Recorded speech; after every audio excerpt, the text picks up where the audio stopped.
Our final speaker today is Christa Price, Program Director at True Colors United, an organization focused on the unique experiences of LGBTQ youth experiencing homelessness. Christa's commitment to advancing social justice is evident through her work, and we are so grateful she is with us today to share more about her organization's efforts to address youth homelessness during COVID-19. Christa? Thanks, Caitlin, and thanks to everyone, to my other co-panelists. Like Marina said, I learned so much from both of your presentations. My name is Christa. I use she, her pronouns. And the work that we do at True Colors United, we try to implement innovative solutions to youth homelessness that focuses on the unique experiences of LGBTQ young people, like Caitlin said. Before we get started, I just want to take a moment to acknowledge the events of recent weeks and the systemic racism, homophobia, and transphobia that lead to the deaths of Tony McDade, Dominique Fells, Rhea Milton, and Laylene Polanco, 4 Black trans folks who were recently murdered. Because equity and housing justice is also anti-racist work. Systemic racism, homophobia, and transphobia also lead to homelessness, housing instability, and the disproportionate impact of COVID-19 on communities of color and LGBTQ communities. So I also want to take a second to, and I mean only a second because I don't have long, to highlight what we knew prior to COVID-19 about LGBTQ young people experiencing homelessness and youth of color who experience homelessness.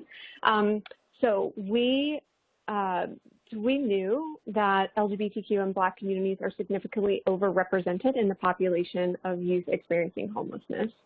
LGBTQ young people are 120% more likely to experience homelessness than their non-LGBTQ peers. And more specifically, Black youth who identify as LGBTQ, especially young men, have the highest rates of homelessness. Youth and young adults are the second highest population to experience street homelessness after individual adults, meaning that they are less likely to have a safe place to stay or receive health care, as my co-panelists have already kind of like mentioned. And then also we knew that there was a lack of sufficient rural housing services to allow for LGBTQ youth and young adults to be able to access emergency shelter in their communities or stable housing. Oftentimes, youth and young adults complained of not seeking housing services because they will be forced to move to a bigger city without any supports, and or anxiety of having to leave their communities to find adequate resources. So we're seeing like a significant decline of services in those rural communities.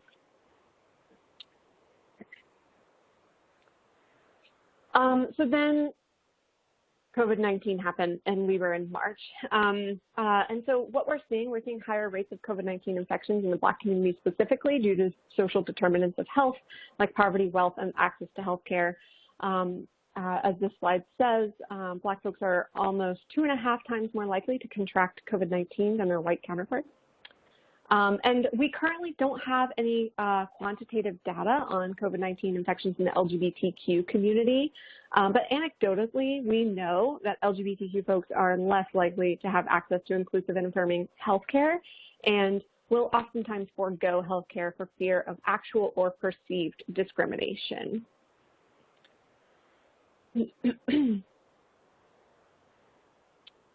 So we're also anecdotally hearing about increased instances of domestic violence due to sexual orientation and gender identity. And again, we don't have any like hard evidence on this or hard data collection on this in the past couple of months.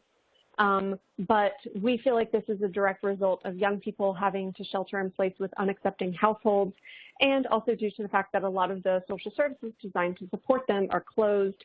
I know that there are, a number of LGBTQ community centers that have closed across the country, and oftentimes those are, for LGBTQ young people, that's like the first access to support services, including housing that they seek. We also know that rural communities contain vast healthcare deserts, including in some places where it takes over an hour to get to the nearest hospital, leaving LGBTQ folks no choice but to try to navigate non-inclusive healthcare systems. And this often results in a lack of cultural competencies among providers, nursing staff, doctors in rural areas for LGBTQ and Black and Brown populations, specifically around the disparities that impact these populations and how that contributes to the consistent practice of providers dismissing symptoms and or not treating symptoms of these persons, as well as, not addressing trans health optimally and instead treating trans patients based on like biological composition, which contributes to inadequate care and just like a lack of trust. So we're also seeing a lot of economic implications for the community. We'll likely see the economic impacts of COVID-19 on the community for a long time. We know that LGBTQ folks and people of color are more likely to have lost employment during the pandemic. Homelessness is often a lagging indicator of recession, so we won't know for a while how this will impact rates of homelessness. But we are thinking that a year from now, we're going to see a significantly higher rate in homelessness. And we're also anticipating even higher discrepancies for Black men who have sex with men and trans women who are disproportionately affected by HIV. Anyone who is HIV positive and has lost health insurance will have a significantly harder time accessing life-saving health supports. So quickly, we're going to go through a couple of policy considerations. So we encourage folks to continue supporting non-discrimination policies in provider settings. That includes the HUD Equal Access Rule as it is. There were recently revisions made to the HUD Equal Access Rule that allow shelters to set policies in which they make service delivery determinations based on their good faith assumption of biological sex, which is harmful to trans folks.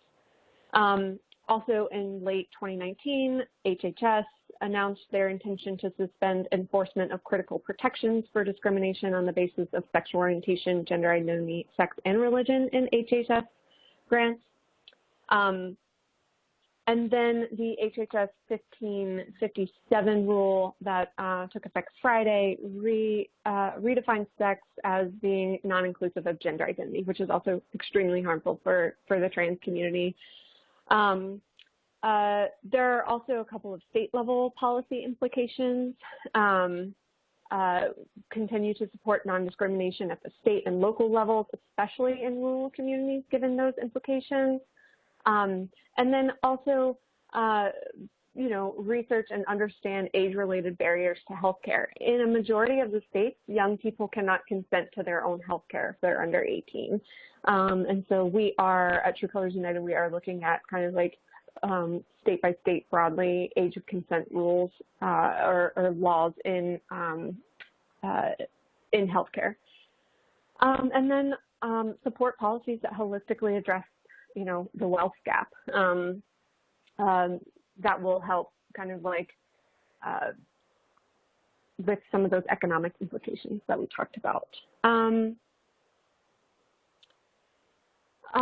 So now is the time for, that transformational change. And what I think that means is that if you're not centering the most impacted in your work or services, then you likely won't get there.